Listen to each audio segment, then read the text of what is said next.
अस्सलामुअलैकुम, good morning. Good morning everybody, how are you guys doing? अच्छा please what's good morning मुझे बताएं। क्या पेट्रोल मतलब की कीमत में आपको पता है, पेट्रोलियम मसनूआत की कीमतों में चूंकि मुल्क में और इतना हंगामा चल रहा है, इसलिए शायद कुछ लोगों को नहीं मालूम हो, लेकिन रात गए अचानक इजाफा हुआ है और आवाम की जिंदगी जो पहले ही इतनी मुश्किल है उसकी मुश्किलात में इजाफा होने वाला है। लेकिन मेरा कहने का मतलब है कि आईएमएफ से आपने डील नहीं करनी, कर्जे नहीं उतार, मतलब इतना ये हम पे रिस्पांसिबिलिटी है। मेरी बात सुने, आईएमएफ मेरा ख्याल है कि अब जान लेना बाकी रह गई है, बाकी सब कुछ तो हो गया है। But that is how it is.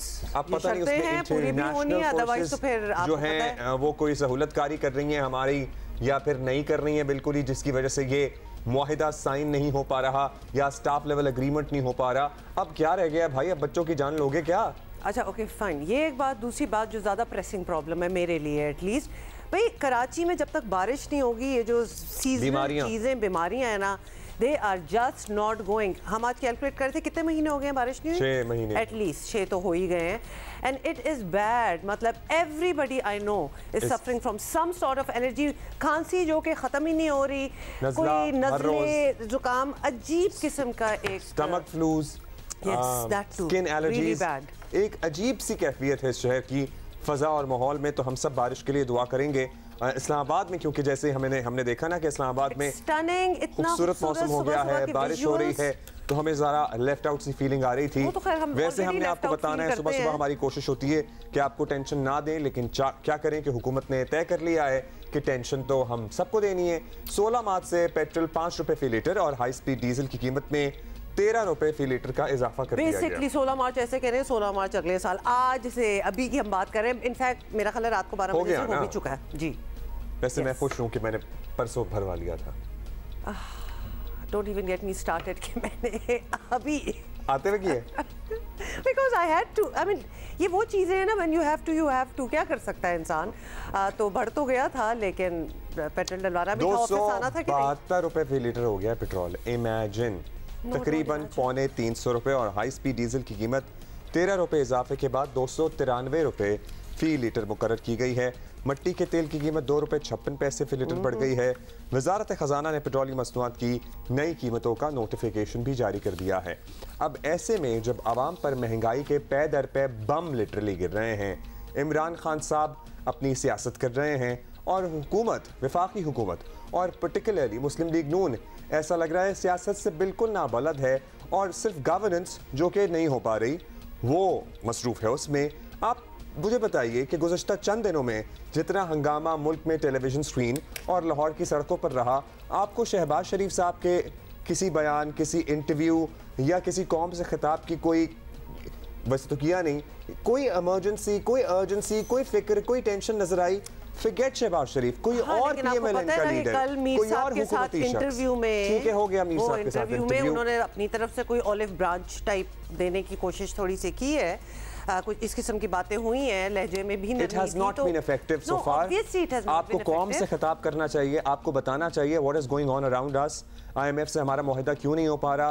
Petrol diesel की कीमतों में इजाफा हो रहा है, महंगाई का ये तूफान कब थमेगा? इलेक्शन होंगे नहीं होंगे? ये जो केओटिक एक सिचुएशन लाहौर में बनी हुई है, उस पर आपका क्या स्टांस है?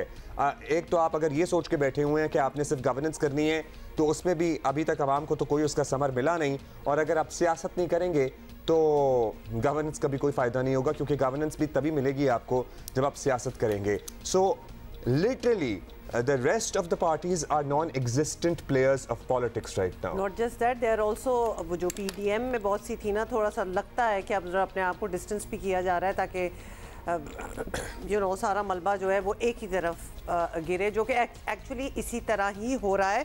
और कहीं कहीं मरियम नवाज साहिबा आ जाती हैं, कर लेती हैं बात, कोई अजीब किस्म की थॉट्स आती हैं ना, तो ये पेट्रोल की हम अभी बात कर ही रहे थे, तो वो जो परसों लाहौर में पेट्रोल बम गिराए जा रहे थे, वो महंगे पड़े होंगे, वो बहुत महंगे पड़े होंगे। एंड ऑनेस्टली वैसे ही जान को खतरा है, एवरीथिंग वाज हैपनिंग, बट कल भी गिराए गए, लेकिन आपको पता है ना पार्टी फंड्स काफी हैं पीटीआई के पास, तो वो मैनेज कर लेंगे उससे। जब जिसका हिसाब भी नहीं दे रहे, 60-60 लाख रुपए के अगर साउंड सिस्टम लग सकते हैं और दर्जनों सैकड़ों जलसे हो सकते हैं, पेट्रोल बम क्या चीज़ है हुमा? अब ज़रा कल की भी बात हो जाए और आपको बता दें कि क्या क्या हुआ है। कुछ अपडेट्स हैं और कुछ अपडेट्स लेंगे भी। एक दफ़ा आपको बताएं कि एक फ़र्द जुर्म आयद होनी है और केस चलना है। फैसला तो बहुत बात की बात है, लेकिन इमरान खान अदालत पेश होने को तैयार नहीं। We all know that. और 40 घंटे हो गए। ज़मान पार्क का इलाका पूरी दुनिया के सामने रियासत का तमाशा बना है और इमरान खान कारकुनों के हिसार में किला बंद है। उन्होंने कॉर्डन ऑफ किया हुआ है अपने आप को, कारकुनों की ह्यूमन शील्ड बनाई हुई है बेसिकली। बिल्कुल, वो तो काफ़ी देर से हम देख ही रहे हैं। और साथ ही आपको बताएं कि रेंजर्स और पुलिस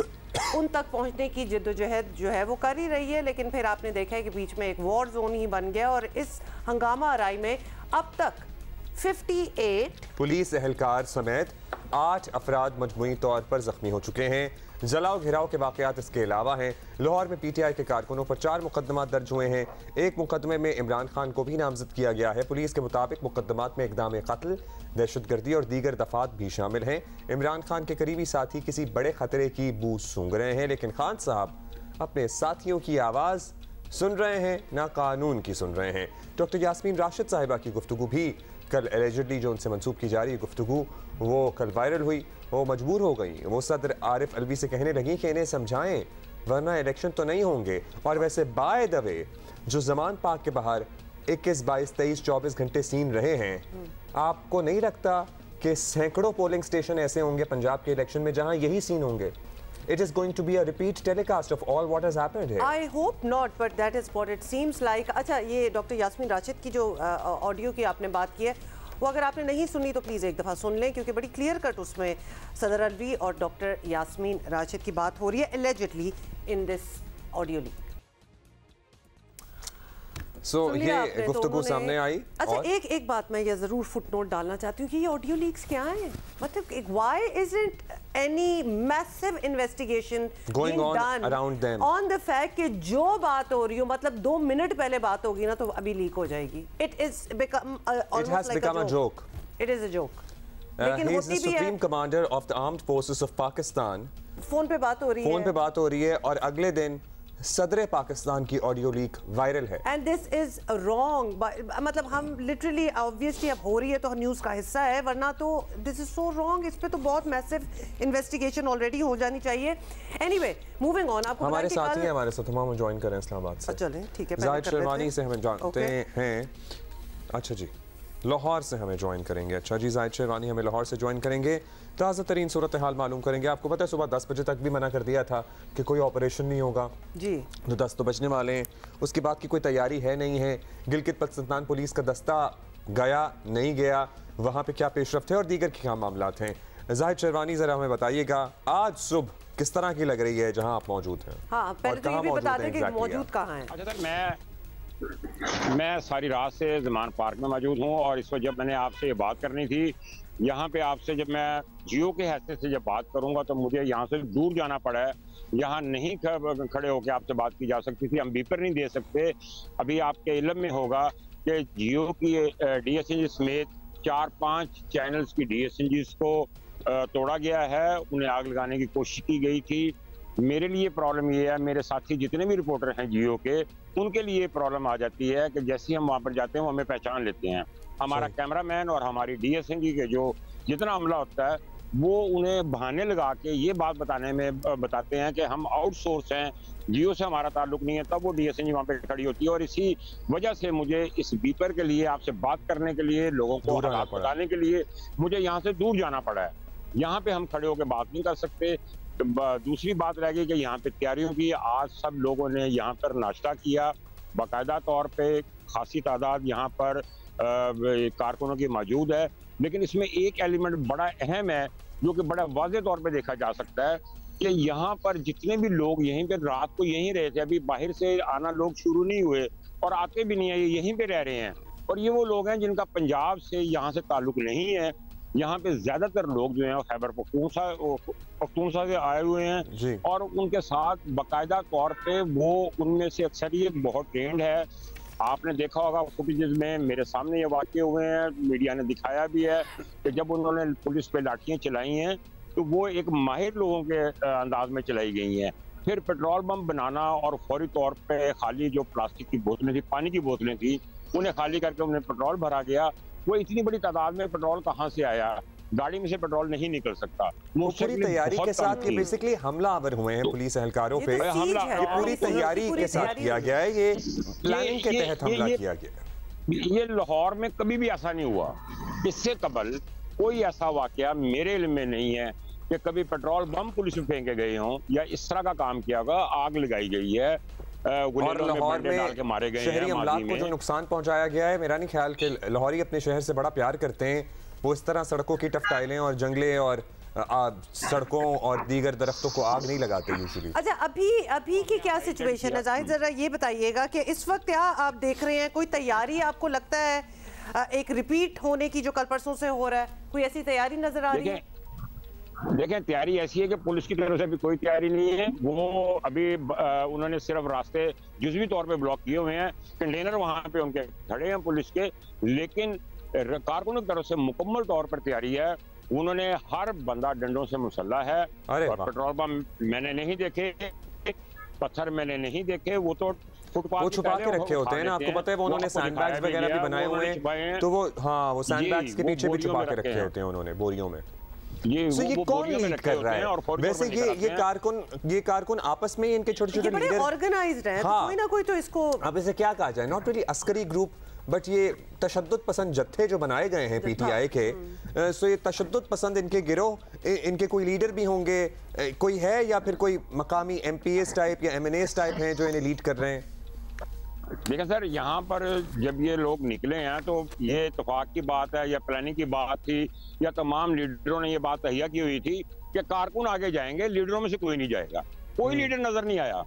पूरे इस 18 घंटे मैंने कवरेज की है, हमारी रिपोर्टिंग टीम ने किया, तमाम मीडिया ने किया, कोई लीडर सामने नहीं आया। हमाद अजहर थे, यहाँ पर असद उमर थे, शाहमूद कुरैशी थे, जो हर 10 मिनट बाद, 15 मिनट बाद, आधा घंटे के बाद वो यहाँ पे आके बाहर आके टॉक किया करते थे। जिस तरह ये झगड़ा शुरू हुआ उन लीडरों में से कोई लीडर मौजूद नहीं था। ये ना इमरान खान साहब बाहर आए हैं, ना किसी लीडर ने आकर उन्हें रोकने की कोशिश की है, ना उन्हें समझाने की कोशिश की है। बल्कि मेरी समझ के मुताबिक जो मैं वहाँ पे रिपोर्ट कर रहा था, मुझे ऐसा लग रहा था कि ये जो कुछ हुआ है ये सब लोगों को आज़ाद किया गया, बाकायदा हदायत दी गई हैं, प्रॉपर तरीके से लड़े गए हैं। आप ये देखेंगे मार रोड के ऊपर जिस तरह आप हमें जाहिद बता रहे हैं कि वो फौरन से बोतलों को बम में कन्वर्ट करना, इतना पेट्रोल अरेंज करना, वो ले लें कंचे, ये सब तैयारी थी जाहिर है। और ये हमारे सामने रियासत और रियासती रिट का किस तरह से मजाक उड़ाया गया है या उसकी धज्जियां उड़ाई जा रही हैं, बिखेरी जा रही हैं, वो भी लिटरली एक मजाक बन गया और तारीख का हिस्सा रहेगा। इसको रेजिस्टेंस से नहीं इसको रिलेट किया जा सकता। ये बेसिकली रियासती रिट चैलेंज हुई है पाकिस्तान की। सो अब हम आपसे ये जानना चाहते हैं कि वो जो पुलिस सिक्योरिटी के बारे में बताया जा रहा था कि भाई पुलिस नफरी भी अपेरेंटली जो सिक्योरिटी इमरान खान को दी गई थी वो क्या मौजूद है? गिलगित बल्तिस्तान के पुलिस एहलकार जिसकी वजह से आईजी जीबी भी तब्दील हुए, क्या वो दस्ता भी मौजूद है जिन्होंने लिटरली पुलिस की बंदूकें तान ली थी अपने दूसरे भाइयों पर? अच्छा सर, ऐसा है कि इस वक्त जो वहाँ पे सूरत हाल है, वहाँ पे जो पंजाब पुलिस है जो कि मुकम्मल तौर पे सिक्योरिटी पर मामूर थी, हाई कोर्ट के जब ऑर्डर आए हैं कि 500 मीटर आप दूर हो जाएं और यहाँ पुलिस वाला कोई नजर नहीं आना चाहिए, और यहाँ पर इमरान खान के 500 मीटर के वाया में रेडियस में कोई पुलिस वाला ना हो, तो इसी अहकामात के पेश नज़र पुलिस को वहाँ से हटा लिया गया है। और 500 मीटर का जो फासला है इधर से माल रोड के करीब बनता है, उधर से सुंदरदास रोड है जिसे हम ठंडी सड़क भी कहते हैं, जो धर्मपुर इधर से रास्ता आता है, उन दोनों रास्तों पे कंटेनर लगाए गए हैं। और इस दरमियान में पंजाब पुलिस का कोई आदमी नहीं है, जबकि जो लोग पहले से मौजूद थे, जिसमें जीबी पुलिस के एहलकार भी मौजूद हैं, सारा कुछ है, वो उसी तरह अंदर हैं। लेकिन एक डेवलपमेंट हुई है अभी कि यहाँ पर कंटेनर लगा के जो खान साहब के घर को, इमरान खान के घर को जो रास्ता जाता था, वहां पे कंटेनर उन्होंने लगा दिए सिक्योरिटी पर्पज के लिए कि इमरान खान साहब की सिक्योरिटी की जाए, जो कारकुनों की तरफ से की गई या जो उनके रहनुमा हैं उनकी हदायत के मुताबिक ये काम किया गया कि अब कंटेनर लगा दिए गए हैं कि अब वहां से सिर्फ एक 1% बड़ी मुश्किल से गुजर सकता है। आपने हमें तफसीली तौर पर हर सूरत हाल और हर चीज़ से बाखबर किया। आप लोग बड़ी मुश्किल और नामसाइद हालात में रिपोर्ट कर रहे हैं, क्योंकि जब मुश्तइल कारकुन हो और उनके हाथ में डंडे भी हों और गुलेले भी हों और पत्थर भी हों और पेट्रोल बम भी हों, मतलब ये तो और वो आप पे हमलावर होने के लिए तैयार बैठे हैं, जो आप बता भी रहे हैं, तो ये बड़ा क्लियर है कि आजादाना रिपोर्टिंग काफी मुश्किल है उधर करना, जिस तरह DSNG को भी अटैक किया जा रहा है, रिपोर्टिंग इटसेल्फ ही करना बड़ा आजादाना तो क्या ही करें। हाँ वो तो खैर, अच्छा वो तो बनाए हुए हैं ना जी। वहाँ पे आंसू गैस भी है, वहाँ पे पुलिस की तरफ से भी डर होता है। वहाँ पे सबसे बड़ा डर हमें मुजाहिरीन की तरफ से है, और हमें कभी किसी मुजाहिरीन की तरफ से इतना खौफ या इतना डर नहीं हुआ। ये लोग बहुत बुरे तरीके से मारते हैं, जो काबू आया गया, जो उनके जी जाहिद भाई हमने खुद भी देखा है, और 2014 के मामला 14 से ऑनवर्ड्स के मामला दोबारा से अपडेट लेंगे। लेकिन अब्दुल्ला ये भी कहना है, GB पुलिस की भी इन्होंने बात की है, पंजाब पुलिस तो कहीं नजर नहीं आ रही, लेकिन GB वो तो हटा दिया था ना उन्हें। हाँ, लेकिन वो तो पुलिस चीफ हटा दिए, तो पुलिस को भी वहां से हटाए ना सारों को। बिल्कुल, तो उनके एहलकार वहाँ क्या कर रहे हैं, उनको भी हटाए, उनके पुलिस चीफ को तो रिप्लेसमेंट कर ही दी है। तो ये भी अब खत्म हो जाना चाहिए मामला। अच्छा, हम इतना डाइग्रेस कर जाते हैं कॉन्वर्सेशन और डिस्कशन से पे चले जाते हैं, जैसे कि हमें 2 मिनट की ब्रेक मिली और हमने रबड़ियों की बातें शुरू कर दी हैं, वो जो खाने वाली रबड़ी होती है। हमारे कॉलीग की रिसेंटली शादी हुई थी, वो शादी करके वापस आया ऑफिस, तो हम बस रबड़ी पे ही अच्छा, पंजाब में बहुत सारे लोग दूध रबड़ी से वाकिफ हैं, लेकिन जो टिपिकल स्वीट डिश डिजर्ट रबड़ी होता है ना, वो कराची की ही स्पेशलिटी है। तो आप आएँ तो हम आपको खिलाएं यहाँ पे, जो भी हमें देख रहा है। ठीक है जी, मतलब इतना सख्त माहौल हो तो थोड़ी मीठी बातें होनी चाहिए, मीठी बातें, लेकिन फिलहाल हमारे पास नहीं है। कड़वी कसेली बातें हैं, पेट्रोल की कीमत में भी इजाफा हो गया है, हुकूमत नॉन एग्जिस्टेंट नजर आ रही है at every front. Yes, and अदालत में अपनी कार्रवाइयां चल रही हैं। मुनीब फारूक कानूनदान और सीनियर सहाफ़ी हमारे साथ ही। मुनीब, अब जरा हमने कल इस्लामाबाद हाई कोर्ट का तफसीली फैसला भी पढ़ा, और सर्टनली जो PTI इंप्रेशन देने की कोशिश कर रही थी, या सर्टनली मैं निकाल देता हूँ, आप हमें करेक्ट कर दें इफ आई एम रॉन्ग, कि भाई रिलीफ मिल गया या कोई आसानी हो गई। इस्लामाबाद हाई कोर्ट की तरफ से कोई रिलीफ नहीं मिला गया, तो अभी ये लाहौर हाई कोर्ट के टाइम फ्रेम के मुताबिक जो रिलीफ है उस पर इक्तफा किए बैठे।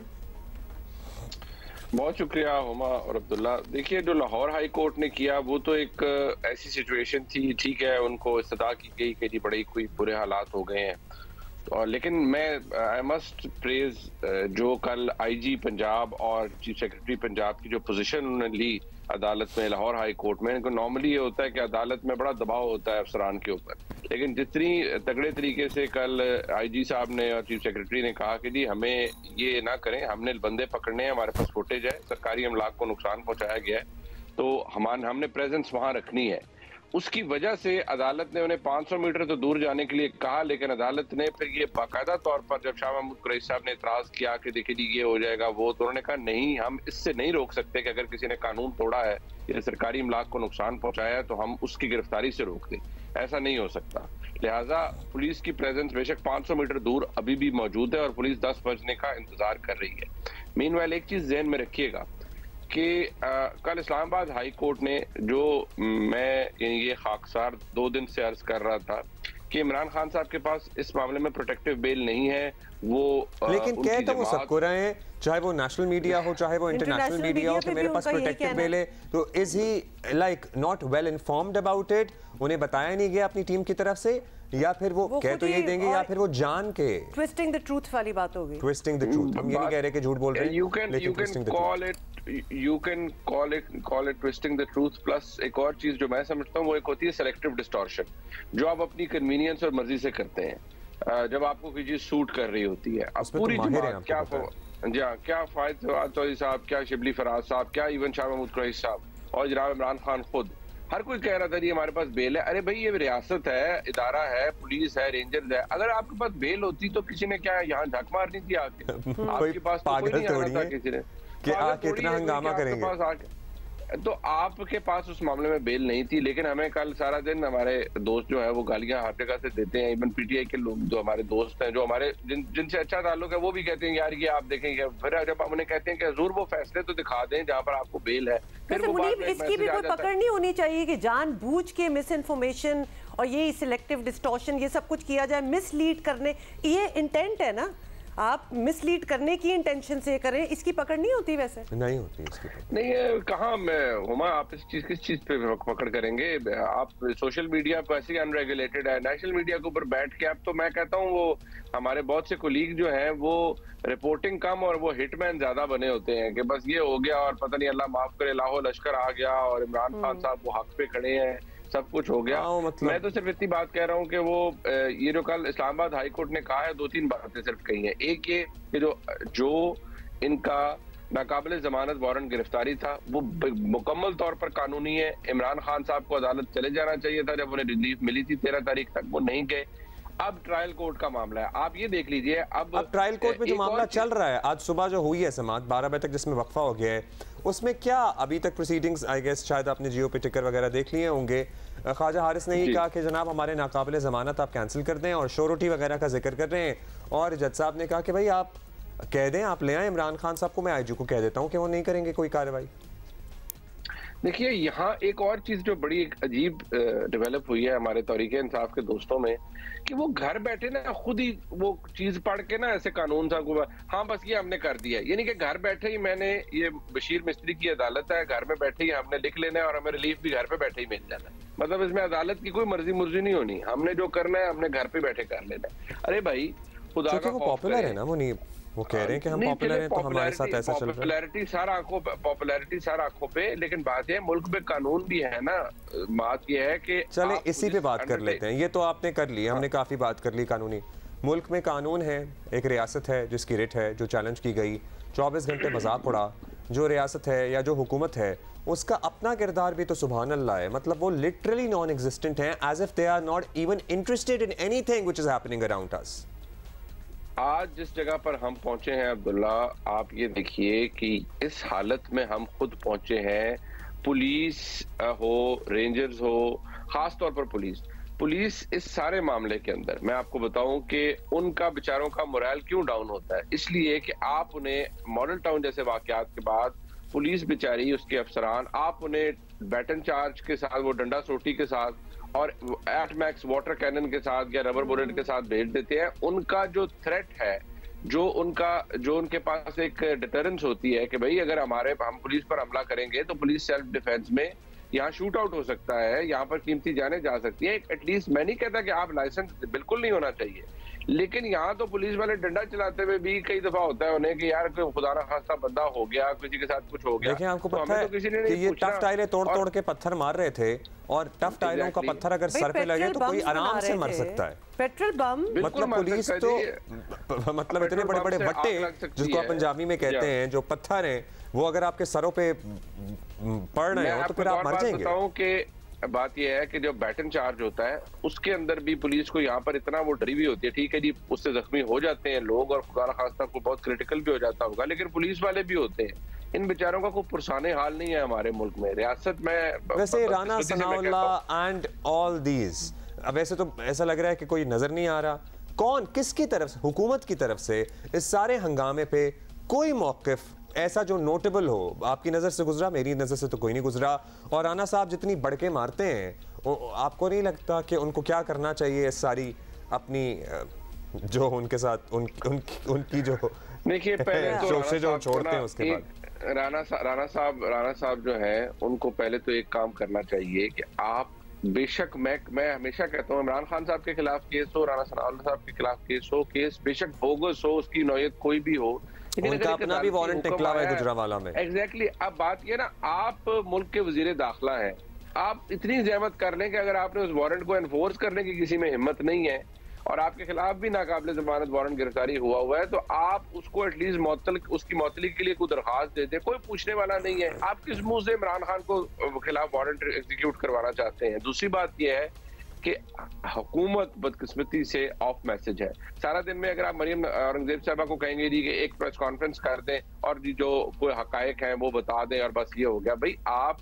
फेडरल इंटीरियर मिनिस्टर हैं, आपकी फोर्स है इस्लामाबाद पुलिस जिसके डीआईजी को जख्मी किया गया, आप पंजाब भी, आप पुलिस भी आपकी है, बाकी पुलिस भी आपकी है, रेंजर्स भी आपके मातहत है।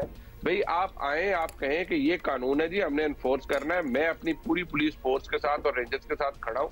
ऐसी की तैसी कोई जितना मर्जी पॉपुलर हो, हमने ये वारंट एग्जीक्यूट करवाना है। अगर आपने ये बात तगड़े तरीके से कहनी है, चले आप ना बहुत एक्सेसिव फोर्स बिल्कुल ना यूज करें, एटलीस्ट आप ये मैसेज तो दें कि रियासत एग्जिस्ट करती है, वो अपने सिपाहियों के साथ, अफसरान के साथ खड़ी है। ये बेचारे तो इन चीज से डर जाते हैं कि कल को हमारे हाथों सेल्फ डिफेंस में कुछ हो गया तो हमें तो रियासत में गलने सड़ने के लिए छोड़ देना है।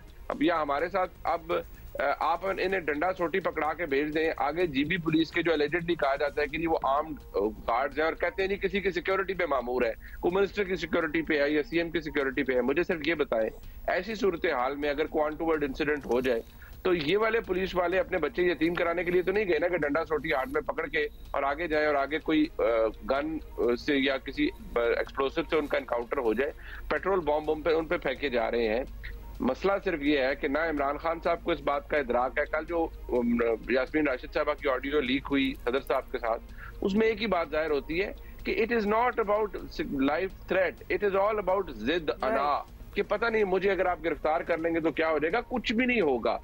उनका काम था 50 कैमरों के सामने गिरफ्तारी देते, उनका स्ट्रक्चर और ऊपर जाना था। और यही तो बात है सारी, अगर ये कर देते तो क्या बात होती कि I think if anything he would have earned a lot more points in people's perceptions.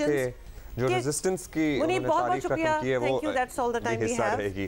खैर तारीख के तो दो रुख होते हैं, लेट्स सी कि कौन सा रुख जो है वो ज़्यादा प्रोमिनेंट होता है later in the years to come. बहुत शुक्रिया मुनीब भाई, बहुत स्ट्रेस ले लिया है लाहौर में होने वाले हंगामे का लाहौर कलंदर ने। हाँ, इसको भी हम अवॉइड करते हैं। आजकल हर बात को अवॉइड करना पड़ता है क्योंकि कल जो हुआ है मैच में, मतलब great for Multan Sultan, what a win, congratulations to all those who are supporting Multan Sultan. But Lahore Qalandar कल ढेर हो गए, मतलब फ्रॉम द वर्ड गो नजर आ रहा था कि आज दाल नहीं गलनी। मतलब जब 4 गिरी ना विकेटें तो फिर मैं उठ गया, मैंने कहा आप नहीं बनाया जा रहा था अब्दुल्ला। 50 बनाने से पहले टीम से आप ऐसा लगता है कह देते हैं एक बंदे से, पूरी टीम से 50 बनाने से पहले 3 4 5 शायद आउट हो ही चुके थे। और ये जी कल आपको पता है तो पूरी टीम 76 पे ऑल आउट हो गई जी। थैंक यू, सुभान अल्लाह कहने का दिल चाह रहा है। 50-60 पे लग रहा था ऑल आउट हो जाएगी, लेकिन बता दें in case you have missed, HBL PSL season 8 Lahore Qalandar को बहुत बुरी शिकस्त। इसका एक स्लैंग भी होता है, वो आप खुद ही समझ जाए। हम स्लैंगों में नहीं जा रहे। मुल्तान सुल्तान ने लाहौर कलंदर को 84 रन से हराकर फाइनल के लिए क्वालिफाई कर लिया है। आप ये देखें। I was feeling very bad also for, I mean happy for Multan, sad for Lahore, because ये वो मैच होता है जो नहीं होना चाहिए, और वो भी क्वालिफायर के लिए। ये मैच मतलब अगर लाहौर का जीत जाता तो it could have been in finals. हाँ, this is the worst they have played in the finals, and अभी इनके पास एक और चांस है, but I don't। भाई नजर उतारें राना साहब आप इन लड़कों की हमारे, और इनको जरा मोरली बकअप करें। एक चांस है जो आज टीम जीतेगी ना, उसका फिर कल मुकाबला होगा लाहौर कलंदर से। आप जरा बताएं, मैं जरा। अच्छा जी, तो अब मैं क्या वैसे इसकी डिटेल दूं। वैसे 160 बनाए थे मुल्तान ने, और इन लोगों को 160 was not a big target at all. In fact जब उन्होंने बनाया है तो लगता था ये बहुत डूएबल है, लेकिन नहीं था डूएबल। और डिटेल्स भी दे दें चलें। पोलार्ड ने कितने बनाए ये बता दें पहले हम आपको। 51 रन्स की इनिंग्स खेली, और मोहम्मद रिजवान ने 33, उस्मान खान ने 29 रन्स बनाए। और लाहौर कलंदर्स को मिलने वाला जो हदफ था ये बज़ाहिर बिल्कुल बड़ा नहीं था, लेकिन 76 पे पूरी टीम आउट हो गई, और सैम बिलिंग्स जो है वो 19 रन के साथ इसमें नुमायां रहे हैं। उसामा मीर ने 2 विकेटें हासिल की। आज पहला एलिमिनेटर मैच है by the way Peshawar Zalmi और इस्लामाबाद यूनाइटेड के दरमियान, और आज इस्लामाबाद यूनाइटेड और पेशावर ज़ल्मी में से जो जीत जाएगा फिर दूसरा एलिमिनेटर होगा उसका लाहौर कलंदर के साथ। So Lahore Qalandar, you have another chance, which honestly a lot of people on social media were of the opinion कि कल इतनी बुरी गेम हो गई थी कि वो दूसरा चांस भी ले लेना चाहिए। ऐसी कोई बात वैसे नहीं होती, क्योंकि it is how it is। तो एक और चांस आपको मिलेगा। टेस्ट क्रिकेटर अब्दुल रज़ाक हमारे साथ मौजूद हैं। रज़ाक भाई थैंक यू। अब बता दें मुल्तान सुल्तान मतलब कमाल ही, पिच थोड़ी मुश्किल थी लेकिन फिर भी बड़ा स्कोर हो सकता था इससे ज्यादा। so well. Yes. They were very refined. What happened to Qalandars ये बता दें, दूसरी इनिंग में ऐसा क्या फर्क आ गया कंडीशंस या पिच में? हाँ जी, देखें बात ये है कि टॉस बड़ा क्रूशल हो रहा है आजकल की क्रिकेट में ना, और ये है कि मुल्तान सुल्तान ने टॉस जीत के पहले फैसला किया बैटिंग करने का, क्योंकि उनको जो पूल के मैचेस थे उनमें लग रहा था कि चेजिंग थोड़ा सा डिफिकल्ट है उनके लिए, और लाहौर कलंदर के लिए भी ऐसा ही है कि पूल के मैचों में वो चेजिंग करते हुए 2-3 मैच हारे हैं। तो जिस तरह की पिच थी, वेल प्रिपेयर्ड पिच थी और बहुत जबरदस्त पिच थी, जैसे एक इंटरनेशनल स्टैंडर्ड की होती है। रावलपिंडी से जब मैचेज यहाँ ट्रांसफर हुए हैं तो जो कंडीशन थी उसमें फर्क आया और सेमीफाइनल का नाम, ये बड़ा अहम इसका रोल है दुनिया की क्रिकेट में, सेमीफाइनल और फाइनल। और लाहौर कलंदर ने जिस तरह आखिरी ओवर में जिस तरह पुलाड़ ने बैटिंग की है, शाहीन ने अच्छे बॉल किए हैं और जिस तरह इम्प्रोवाइज किया है पुलाड़ ने, पूरा अपना एक्सपीरियंस उसने शो किया कि वो बड़े मैच में परफॉर्म कर सकते हैं, क्योंकि पूल के मैचों में इतना अच्छा परफॉर्म नहीं कर सके जितना कि एक्सपेक्टेशन थी उनसे, पर उन्होंने बड़े मैच में परफॉर्म किया और साबित किया कि वो अभी भी क्रिकेट खेल सकते हैं। अच्छा, ये भी बताएं कि कलंदर्स की बॉलिंग तो हमें पता ही है कि हमेशा से काफ़ी मजबूत थी, लेकिन आप एक बार फिर नज़र आया कि बैटिंग में उनके पास वो फायर पावर नहीं है जो दूसरी टीमों में है। और इनफैक्ट कल शाहीन शाह अफरीदी खुद अपने आप को 4 डाउन ले आए, ये भी बड़ी अजीब सी चेंज लगा। तो क्या लोअर मिडिल या मिडिल ऑर्डर जरा काफी कमजोर हो बहुत, तो क्या प्लेऑफ मैचेस में ये कमजोरी दूर करने का मौका है या फिर जिस तरह चल रहा है उसी तरह चलते रहे? जी बिल्कुल, कलंदर की टीम बहुत अच्छी है और जिस तरह के उन्होंने मैचेस खेले हैं और बड़ी आउटस्टैंडिंग बॉलिंग रही है उनकी और वर्ल्ड क्लास बॉलर है उनके पास। और ये है कि इस मैच जैसे जो टीम नंबर 1 पे आती है, नंबर 2 पे आती है, तो उसके पास एक अपॉर्चुनिटी होती है। और जिस तरह की लाहौर कलंदर की टीम है उसमें इतनी डेप्थ है कि वो कम बैक कर सकती है। और बात फिर वही आ जाएगी, इस्लामाबाद या पेशावर से जो टीम जीतती है उसके बाद जो लाहौर के साथ मैच होगा वो टॉस पे बड़ा डिपेंड करेगा। टॉस लाहौर कलंदर जीतेगी, पहले बैटिंग करेगी, तो वो हो सकता है कि लाहौर कलंदर दोबारा फाइनल में पहुंचे और फिर कांटेदार मैच हो मुल्तान। अच्छा, आज के मैच में बात कर लेते हैं। इस्लामाबाद वर्सेस पेशावर, सुपरस्टार से भरी टीमें हैं, लेकिन अभी तक ऐसा लग रहा है अपने पूरे पोटेंशियल पर नहीं खेल पाई हैं। कौन फेवरेट है आपकी आज के मैच में? जी, इस्लामाबाद पेशावर का मैच, इस्लामाबाद को ये याद होना चाहिए कि यकीनन उनको पता भी होगा कि ये रावलपिंडी की पिच नहीं है, ये लाहौर की पिच है, फर्म पिच है। यहाँ पे जो बॉल सीम पे आता है ज़रा मुश्किल हो जाता है, स्विंग भी होता है। और यहाँ पे आप एक ओवर में 15, 20, 25 स्कोर इतनी आसानी से नहीं होंगे अनलेस के आप पूरी लाइन में आके खेलें और मिडल करें, और आपको इम्प्रोवाइज करना पड़ेगा शॉट्स बनाने के लिए। और आपने पहले सेमीफाइनल में भी देखा है कि जिन्होंने इम्प्रोवाइज किया वो कामयाब हुए।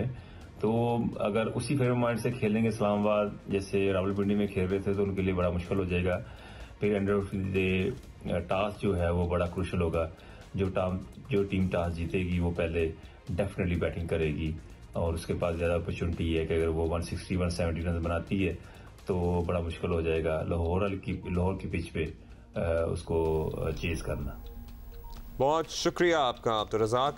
Let's see, toss is going to play a very important role. खैर, हम आज के मैच की तो कल ही बात करेंगे, लेकिन ओवरऑल मोहम्मद रिजवान की टीम जो कल जीती भी है उसकी बात कर लेते हैं। वेरी हैप्पी, आपको पता ना माशाल्लाह, और जो फिर जीती रहे होते हैं मैं तो उसी टीम के साथ होती हूँ, that is how I am. लेकिन अब रिजवान का जीतना, और obviously he is the captain of Multan Sultan, से बड़ा अच्छा लगा। और वो आपको पता ना हम्बल से लगते हैं मुझे, and he is so nice, he gives very positive vibes when you look at him. Babar wins और you know, मतलब सारी वैसे तो हमें पसंद है, तो हमें उनके लिए बड़ी खुशी होती है। बेशक आपकी कोई और टीम पसंदीदा हो। ICC में T20 में वर्ल्ड नंबर 2 है इस वक्त, वो तो हमें पता ही है। तो अभी एक नया रिकॉर्ड आया है इनके पास।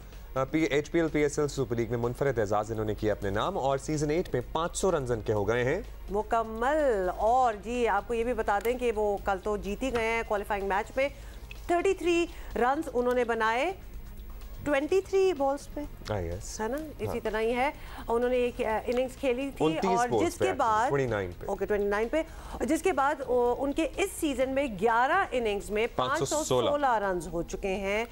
और ये बाय द वे पहले भी हुआ है। अच्छा, इससे पहले PSL 6 में 500 और PSL 7 में 546 रन भी बनाए थे। तो ये इनके लिए बड़ी मामूल सी तीनों एडिशंस में, अब वो 3 एडिशंस में 500 से ज्यादा रन बनाने वाले प्लेयर भी बन गए हैं, बैटर भी बन गए हैं। मुबारक टू मोहम्मद रिजवान एंड मुबारक to Multan Sultan and its fans. You did well, मतलब अच्छा चैंपियन वही अच्छा लगता है जो कि सही डिजर्विंग हो, और डेफिनेटली इस वक्त मुल्तान लुक्स लाइक या। अच्छा जी, अभी हम आगे बढ़ेंगे और हमने आपको बताना है, एक कुछ फुटेजेस हमने देखी जिसको देखकर लिटरली हम सहम से गए। किसी हादसे या इमरजेंसी की सूरत में मतलब हादसा ही होने वाला था तकरीबन, बर वक्त तिब्बी इमदाद इंसानी ज़िंदगियाँ बचाने में अहम किरदार अदा करती है और बड़े अरसे बाद 1122 की सर्विस सिंध का इसने और पर्टिकुलरली कराची का रुख किया और मैंने भी यूटिलाइज़ की थी। It is working really well Punjab में, लेकिन एक इसकी बेहतरीन मिसाल पहले से मौजूद थी काफ़ी अरसे से। हाँ, लेकिन सिंध के बाकी शहरों में भी तो इसकी ज़रूरत है।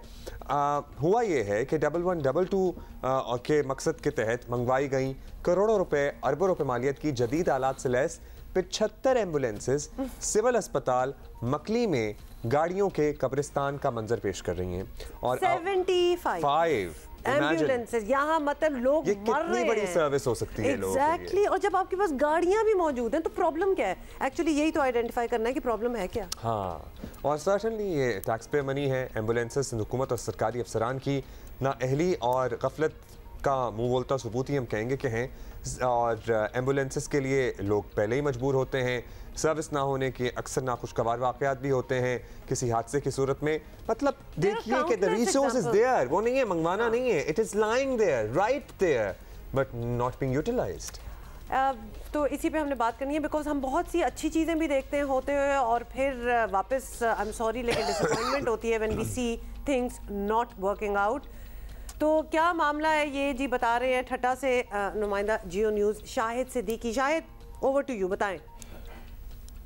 जी, जहां सिंध के सरकारी अस्पतालों में मरीजों के लिए और मैयत उठाने के लिए एम्बुलेंस नहीं मिलती हैं और इसकी शिकायत आम है, तो दूसरी जानिब जो सिविल अस्पताल मकली है इस वक्त जदीद आलात से लेस जो एम्बुलेंसें हैं उनका कब्रिस्तान बन चुका है। मकली के सिविल अस्पताल के ग्राउंड के अंदर 75 एम्बुलेंसें जो है इस वक्त खड़ी हुई हैं, जिनमें रेस्क्यू 1122 की 52 एम्बुलेंसें जिनमें जदीद आलात नस्ब हैं वो इस वक्त गुज़िश्ता 5 माह से जो है वो गर्दो गुबार के अंदर अटी हुई हैं, जंग आलूद हो रही हैं। ये एम्बुलेंस जो है सिंध के 5 अजला जिसमें शहीद बेनज़ीराबाद, मीरपुर खास, कंदकोट कश्मोर, शिकारपुर और घोटकी के लिए ये जो है 52 एम्बुलेंसें यहाँ पर लाकर खड़ी की थी। इन अजला को भेजनी थी, लेकिन तरबियत याफ्ता अमला ना होने के बायस ये एम्बुलेंसें जो गुज़िश्ता 5 माह से सिविल अस्पताल मकली के ग्राउंड के अंदर खड़ी जो है जंगालूद हो रही हैं, लेकिन मरीज इनकी जो है इनसे फ़ायदा हासिल करने से महरूम है।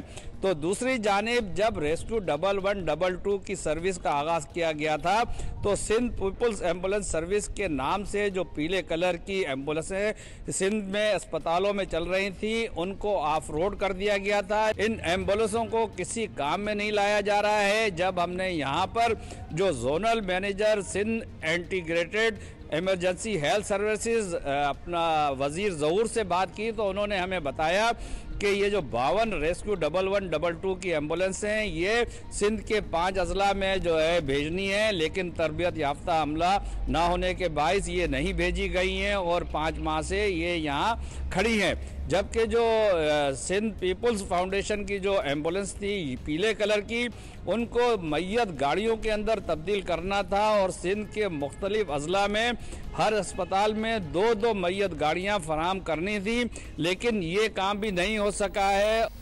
अच्छा जी, अब इस पे लेटेस्ट ये है, ये बाय द वे बता दें आपको कि सिविल अस्पताल में 75 एम्बुलेंसेस की तबाही का मामला, और जब ये खबर चली नशर हुई जियो न्यूज़ पर भी, तो वज़ीर आला सिंध ने इस पर नोटिस लिया और कुछ कार्रवाई का बताया जा रहा है।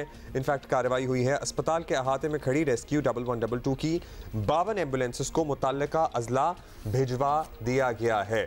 सो ये तो अगर ये आइडेंटिफाई ना होता तो खड़ी रहती। एग्जैक्टली, यही तो प्रॉब्लम तो सारी यही है कि क्यों कोई आपको याद दिलाए कि आपको पता नहीं है कि आपके पास ये इतनी एम्बुलेंसेस हैं।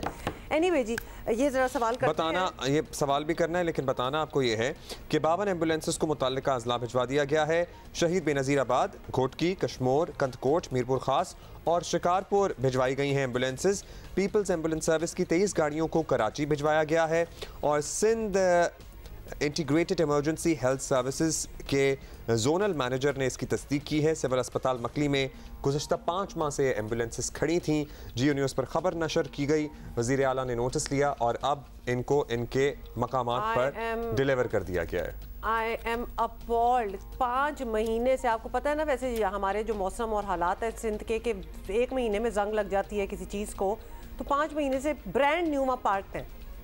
अच्छा जी, कोई इनको यूटिलाइज नहीं कर रहा। इस पे क्यों ये देर हुई? ये सबसे बड़ा सवाल तो ये है। तो सिंध हुकूमत का मौक़िफ़ जानेंगे। और वज़ीर इत्तलात शर्जील इनाम मेमन अच्छा नहीं है हमारे साथ, ओके नहीं है। अब जो है सवाल यही था कि भाई लेकिन ये मामला है कि फाइनली अब इनको इनके ठिकाने लगा दिया गया है। But it took a media report for the officials to notice के खड़ी हुई हैं। But why should it have to be like that? अच्छा जी, और कल हमने आपको बताया था ना जियो पाकिस्तान में कि लैंड माफिया ने कराची में किस तरह से जियो की टीम कैमरामैन का मोबाइल छीन लिया, तोड़ दिया, हमारे रिपोर्टर हमारे साथियों को ज़दोकोब किया। कहाँ ये ऑपरेशन हो रहा था? उसके बाद क्या इन लोगों के खिलाफ कोई कार्रवाई की गई? ये जानते हैं हमारे साथी काशिफ मुश्ताक जो इस मामले को कवर कर रहे थे कल, जब इन्हें तशद्दुद का निशाना भी बनाया गया। I hope you well Kashif, अब बताइएगा कल एग्जैक्टली कहाँ ये इंक्रोचमेंट के खिलाफ ऑपरेशन हो रहा था और कैसे सूरत हाल बिगड़ गई?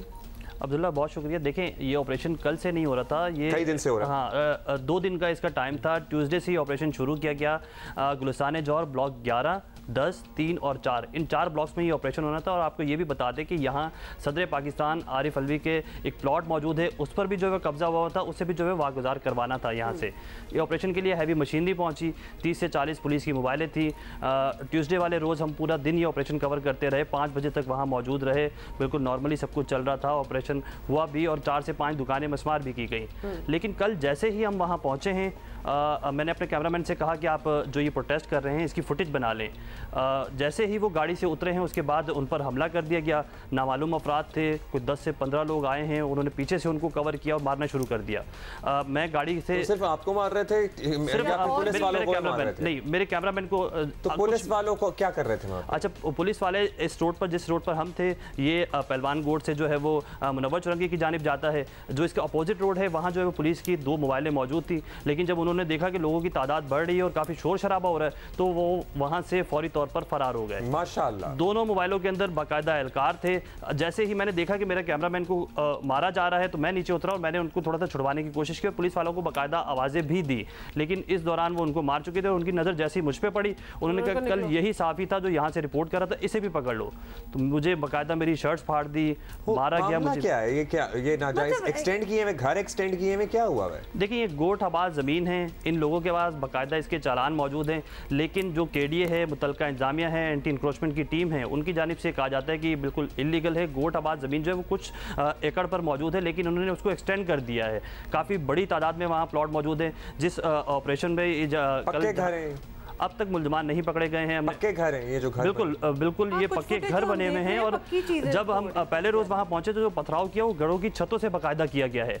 और जो घर वाले हैं उनसे जब हम बात करते हैं, बाकायदा हमने उनसे बात भी की थी परसों, तो उनकी जानिब से हमें ये कहा गया कि हमें कोई नोटिस जारी नहीं किए गए। लेकिन एंटी इंक्रोचमेंट टीम, केडीए की टीम जो है वो ये बताती है कि बाकायदा नोटिस इनको जारी किए गए थे। पहले से आगाह कर दिया गया था कि आप अपना मुतवादिल को देख लें। और ये तमाम तर जो ब्लॉक 11 है, इसमें 1000 के करीब जो है वो प्लॉट मौजूद है, 150 के करीब दुकानें मौजूद है। ये मुकम्मल तौर पर मस्मार करनी है। और जिनके ये प्लॉट कंस्ट्रक्टेड है, ये जो प्लॉट आप कहते हैं घर हैं, अपार्टमेंट हैं, बिल्कुल आरसीसी ये बने हुए हैं। और ये सारे लोग जो रहते हैं उन घरों में वो अभी भी वही हैं? अभी भी वही हैं। और उनकी जानिब से ये कहा जा रहा है कि हम 20 से 25 साल से यहाँ रह रहे हैं। किसी ने बेचे ही होंगे ये? बिल्कुल बेचे हुए हैं, लेकिन यकीनी तौर पे उन्हें ये मालूम है कि ये गोठाबाद जमीन है। उन्होंने जो मार्केट कीमत है उससे कम कीमत में वो बिल्कुल इस तरह करके। लेकिन मामला यहाँ से नहीं ना, फिर वहीं से शुरू होना चाहिए जहाँ से मामला शुरू हुआ था। बिल्कुल ऐसे ही मतलब लेके आए फिर उन लोगों को सामने जिन्होंने कार्रवाइयाँ डाली हुई है, बेसिकली कार्रवाइयाँ करते हैं, कार्रवाइयाँ डालते हैं। घर बना लिए, ये तो बात पीछे पहुंच जाती है। बड़ा ये कॉम्प्लिकेटेड हो जाता है। Thank you for being with us and please take care of yourself. Yes exactly, it is not an easy job. उधर वो ज़मान पार्क के बाहर जियो के रिपोर्टरों को देख के वो हल्ला बोलने की कोशिश करते हैं, इधर कराची में ये हुआ। अच्छा जी, अपडेट रिगार्डिंग द शुक्र है कि हमारे पास जो गेस्ट आई हैं, 2 लड़कियां, बच्चियां, they are so inspiring already. और हम इतनी मुश्किल बातें सुबह सुबह कभी कभार कर लेते हैं कि we really need some hope. और बड़ी होप मिलती है इनसे मिलके। अच्छा जी, हमारी लड़कियां जो है वो बच्चों को आरा लगाना बड़ा ज़रूरी होता है, तमाम वालिदैन को मैं याद करा दूं, और एक बेहतरीन तरीका ये है कि उन्हें किसी फिजिकल एक्टिविटी में आप घुसा दें। जैसे कि हमारी मिक्स मार्शल आर्ट्स में हमारे बड़े बच्चे जा रहे हैं, बॉक्सिंग, टाइक्वांडो, कराटे, ये हम वो सारी वो चीज़ें मेंशन कर रहे हैं जिसमें हमारे पास ही गेस्ट आ चुके हैं और गोल्ड मेडल जीत कर आए हैं। यस जी, और अब जी इस लिस्ट में शामिल हुई हैं ये नए कराटे किड्स हैं, नए कराटे किड्स ही कहेंगे हम। अंडर 14 की टीम फाइटर हैं जिन्होंने श्रीलंका में एक इंटरनेशनल ओपन कराटे चैंपियनशिप का टाइटल जीता है, और यहाँ जर्मनी, जापान, इंडिया के भी बच्चे आए हुए थे, और हमारे बच्चों ने इन सब को शिकस्त दी है। अनाहिता फातिमा और आयरा आदिल इन बच्चों में से हमारे साथ। थैंक यू सो मच, बहुत बहुत मुबारक हो आप दोनों को। अनाहिता, आप बड़ी हैं, आपसे स्टार्ट करते हैं। 12 साल की हैं आप, अंडर 14 आपने ये जीता है, और आपके to your credit it goes कि आपने 20 सेकंड में अपनी जो मुखालिफ खिलाड़ी थी, अपोनेंट, उसको 20 सेकंड में नॉकआउट कर दिया। ये कैसे हो सकता है? जो हमारे सर हैं कराटे के कोच सर वासिफ, उन्होंने हमें बिल्कुल सारी टेक्निक सिखाई हुई थी कि ना अगर वो पंच करने आते हैं तो हमें ये मारना है, या अगर वो किक करने आते हैं तो हमें ये मारना है। तो मैंने उसे दिमाग में रख के उसको, तो आपने पहले ही देख लिया कि क्या होने वाला है और आपने उसका काउंटर कर दिया। एक ही मैच हुआ आपका वहाँ पे 2 मैचेस हुए। वंडरफुल। अब मुझे ये बताइए अनाहिता कि ये शौक कैसे आपको आया, कराटे करना कैसे शुरू कर दिया? स्कूल में होता था या अम्मी अब्बू में से किसी ने इंटरेस्ट दिखाया? एक्चुअली माय ब्रदर वो कराटे करते थे, तो मैंने उन्हें एक दिन उनकी वीडियो देखी और कि ना वो बैक के ऊपर किकिंग कर रहे हैं, तो ना मैंने अपने अम्मी अब्बू को बोला कि ना मैं तो इस बैग को आराम से किक करके गिरा सकती हूँ, because I was 4 at that time, and then I joined karate. और आप पहुँच गई सर वासिफ के पास? अच्छा, और आप भी पहुँच गई फिर? अनाहिता का भी तो पता चल गया। अब जरा आयरा जो कि 8 साल की हैं लेकिन लगता है जैसे 6 साल की हैं, तो बिल्कुल ही छोटी सी लगती हैं, लेकिन कमाल काम है इनका भी, कराटे चैंपियन है। आयरा, आपने किससे आप इंस्पायर हुई, किस तरह शुरू किया?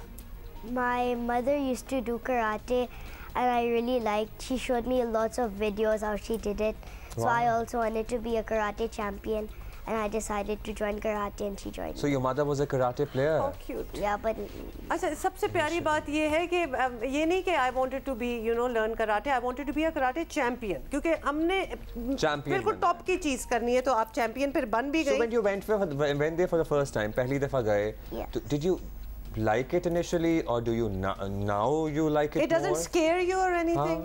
Were you scared? I'm not scared. I watched all the fights, then I became more confident. I was nervous at first, but now I'm not anymore. And how was this competition, the recent one in Sri Lanka? I really Were you scared? Were you nervous before the fight? Yes, I was. And then what happened? Then I kept on watching fights, then I didn't get nervous anymore. Wonderful.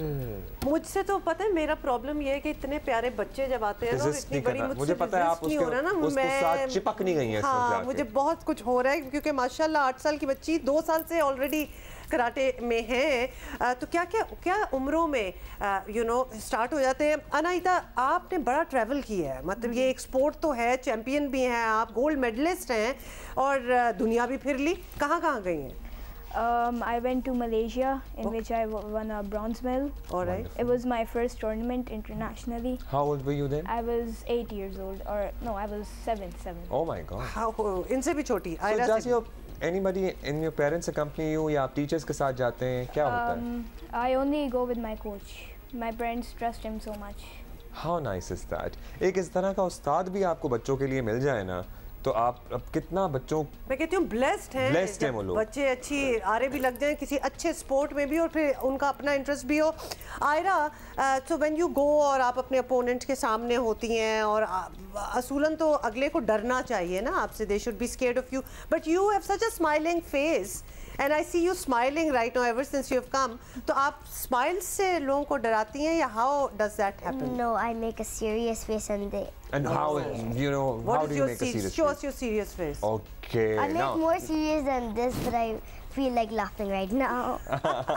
You should smile and you should be laughing because you're on national TV, because of your achievement and your hard work and they're wearing their medals also, yes. Na? Medals. So आपने और खेलना है, Aira? You want to pursue it professionally like your mother did? Yes. Wonderful. छोटे भाई को भी सिखाना है? Are your friends scared of you? A bit. Have you ever, tried to use one of your techniques in the class or something? Well, not in my class, but in my recess, when somebody bullies me, then I do. Oh yeah. Good. Never take anything from a bully. में भी आता है और बुली तो होना ही नहीं है ना। और इतने इन उम्रों के बच्चों का कॉन्फिडेंस चेक करें। अगर जिंदगी में कुछ और भी ना होना और ये कॉन्फिडेंस हो कि nobody can hurt me और bully me तो ये ही बहुत बड़ी कमाल की बात है। अनाहिता, एक तो नाम आपका इतना प्यारा है, एक तो हमारे जो स्पोर्ट्स की बच्चियां आती हैं तो इतने यूनिक नाम आजकल हमें सुनने को मिलते हैं। Aira is such a beautiful name. Aira too. Anahita, next क्या है, मतलब किस चीज़ के लिए तैयारी हो रही है, बिकॉज ये तो इवेंट्स होते रहते हैं। नेक्स्ट अभी एक यूथ ओलंपिक आ रहा है 2024 में और मैं चाहती हूँ कि मैं उसके अंदर पार्टिसिपेट करूँ और मैं टॉरस MMA एंड फिटनेस के सपोर्ट से मैं चाहती हूँ कि मैं साउथ एशियन और एशियन चैम्पियनशिप भी बनूँ। इंशाल्लाह, हमें कोई शक नहीं है कि आप इतनी डिटर्मिन्ड हैं। तो इसके लिए प्रैक्टिस भी होती है और कुछ खाना पीना भी छोड़ना पड़ता है या मजीद खाना पड़ता है, वो किस तरह मैनेज करते हैं? जो हमारे कोच हैं सरवासिफ, he trains us at Taurus MMA and fitness, so we like train for hours a day. Each day we train for hours and it is very hard training, and he trains us in like for international events. Zabardast. So is this a team trophy at your back, Aira? Yes. Yeah. All right. So you're allowed to have burgers, fries, and cold drinks? No. No. But they're not that good anyway. I don't like them. Yeah, that's what I was thinking. There are so many alternatives कि आप बहुत चुप कर जाओ ना, बच्चों को हम इंस्पायर कर रहे हैं और जो बच्चे हमें देख भी रहे हैं और ये प्रोफेशनल बच्चे हैं माशाल्लाह। मेरा बच्चा क्यों ऐसा नहीं है कि उसको Anahita and Ayra, thank you so much for coming here. बहुत बहुत मुबारक हो and best of luck for the future. अभी हम एक तस्वीर खिंचवाएंगे, okay? Keep sitting over there. Congratulations to you, your coach and your parents. And और भी बच्चे जो इस टीम में शामिल थे उनको भी मुबारक हो। तो बच्चों को ये जो हम कहते हैं ना कि बच्चे हमारे ये गैजेट्स पे बैठे रहते हैं, ये आपका काम है कि अपने बच्चों को अच्छी एक्टिविटीज, हेल्दी एक्टिविटीज में डालें, फिजिकल एक्टिविटीज में। Absolutely. Okay, that is it for today. We are gonna see you tomorrow इंशाल्लाह। Have a great day, bye.